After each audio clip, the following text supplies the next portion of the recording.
날마다 말씀 5월 16일 토요일 역대상 24장 말씀 잠깐 나누고자 합니다.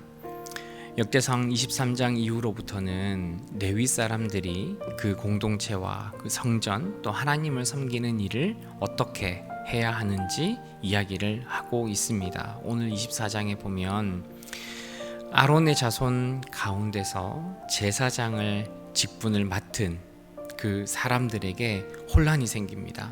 그러니까 레위 지파도 많고 아론 자손의 계열도 많았기 때문에 누구를 어떻게 선발해서 제사장으로 해야 할지 고민이 생겼던 것 같습니다.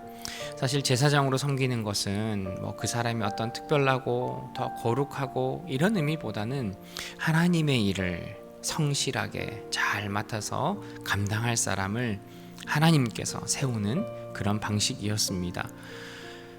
성경에 보면 제비뽑기로 하나님께서 그 제사장들을 선출합니다. 성경이 기록되었을 그 당시에는 하나님께서 제비뽑기를 통해서 하나님의 사람을 뽑고 하나님의 능력과 또한 하나님의 의도를 가지고 그 사람들을 뽑게 되었다는 겁니다. 이것은 하나님의 뜻이 가장 우선했다는 것을 의미합니다.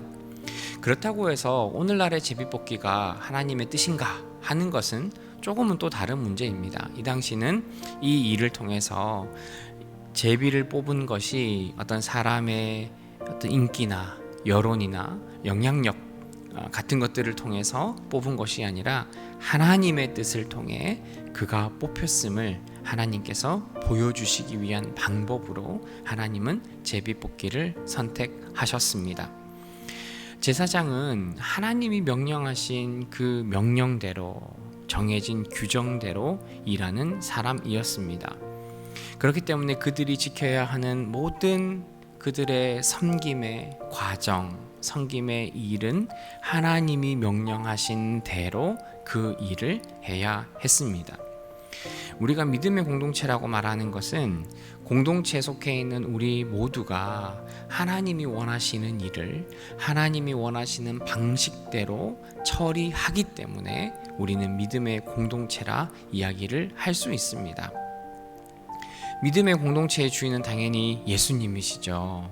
우리가 모여서 함께 예배하고 교제하고 서로 간에 섬기는 일을 함께 나누는 것은 교회의 주인 되시는 예수 그리스도를 함께 한 마음으로 그 믿음으로 고백하기 때문에 우리에게 주어진 일들을 하나님의 방식에 따라서 우리가 하나하나 섬기는 것입니다. 그렇기 때문에 이 공동체 안에, 신앙 공동체 안에 일어나는 그 모든 과정과 결과들은 하나님을 향한 것이 되어야 합니다.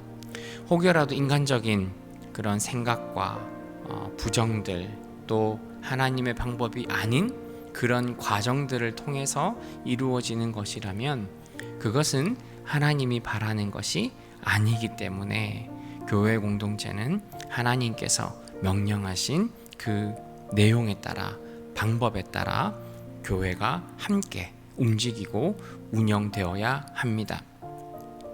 하나님 나라는 각자가 책임을 다하는 공동체입니다. 하나님께서 우리 각자에게 주신 그 은사를 따라 또한 우리의 그 책임을 따라 우리의 공동체를 섬길 때 우리는 하나님 나라를 섬긴다고 이야기를 할 수 있습니다. 제사장도 마찬가지입니다. 꼭 제사장이 되어서야지만 하나님을 섬긴다고 말하는 것이 아니라 어느 자리에 있든지 하나님을 섬기는 마음으로 하나님께서 내게 주신 그 일을 책임감 있게 또한 감사하는 마음으로 섬기는 것이 신자인 우리에게는 너무 중요합니다. 그래서 우리는 절대 다른 사람이 하는 일을 가지고 비방하거나 무시하거나 평가해서는 안 됩니다. 먼저 내가 나에게 주어진 그 일들을 충실히 감당하고 서로가 서로에게 부족한 영역들을 또 부족한 모습들을 내가 채워가는 것이 하나님 나라 공동체가 나아가야 할 방향이라는 것을 오늘 말씀을 통해서 보여줍니다. 여러분, 우리는 우리 교회 공동체, 하나님의 공동체를 여러분 어떤 마음으로 섬겨야 할지 오늘 하루 잘 생각해 보셨으면 좋겠습니다. 물론 지금도 우리에게 맡겨진 그 일들을 여러분들께서 최선을 다해 함께 섬기고 있지만 정말 내가 더 어떤 마음으로 우리 공동체를 섬기고 하나님 나라를 섬겨야 할까 하는 부분에서 오늘 하루도 우리가 함께 고민하는 그런 하루가 되셨으면 좋겠습니다. 여러분, 오늘 하루 정말 하나님께서 내게 맡겨주신 그 교회 공동체의 귀한 섬김 가운데 내가 더 감사하고 즐거운 마음으로 또 하나님의 은혜를 사모하는 마음으로 우리가 함께 섬길 때 주님 주시는 그 놀라운 복과 은혜가 우리 가운데 넘쳐날 줄 믿습니다. 여러분, 오늘 하루도 교회 공동체를 위해 기도해 주시고 날마다 기쁨으로 기도하며 헌신할 수 있는 우리 모두가 되기를 주님의 이름으로 축복합니다.